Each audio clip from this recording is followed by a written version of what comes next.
Field Marshal Syed Asim Munir, Chief of the Army Staff, is on an official visit to the United States. During the visit, Chief of the Army Staff interacted with the overseas Pakistani community in the Washington, D.C.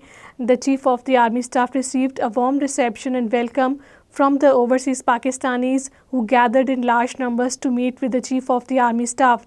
The diaspora warmly appreciated the outstanding performance of the armed forces during Operation Bunyanul Marsoos, the Marka-e-Haq.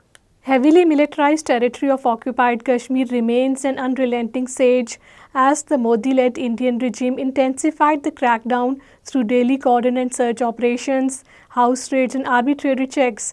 The Indian Army, paramilitary and the police personnel continued the search operation house raids across the Kashmir Valley and parts of the Jammu region, turning the territory into an open-air prison. The Poonch and Rajouri districts are the special targets of the Indian forces. The Sikhs associated with the Khalistan movement organized a powerful demonstration in the Canadian city of Calgary to express their discontent with the Indian Prime Minister Narendra Modi's attendance at the two-day group of the G7 summit. The protest was led by the Khalistan supporter Manjinder Singh.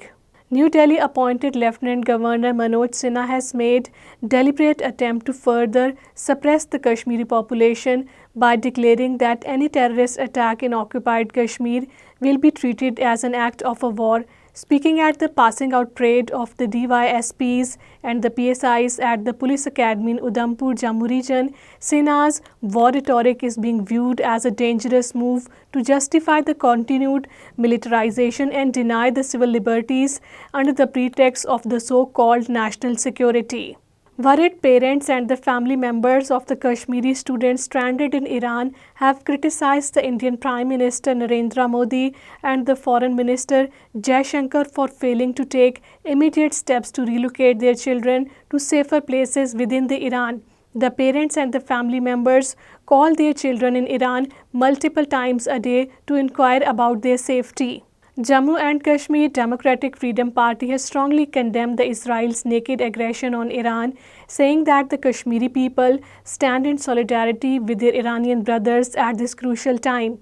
In a statement issued in Srinagar today, the DFP spokesman Advocate Arshad Iqbal termed the Israeli aggression as a flagrant violation of the UN Charter and the other international treaties.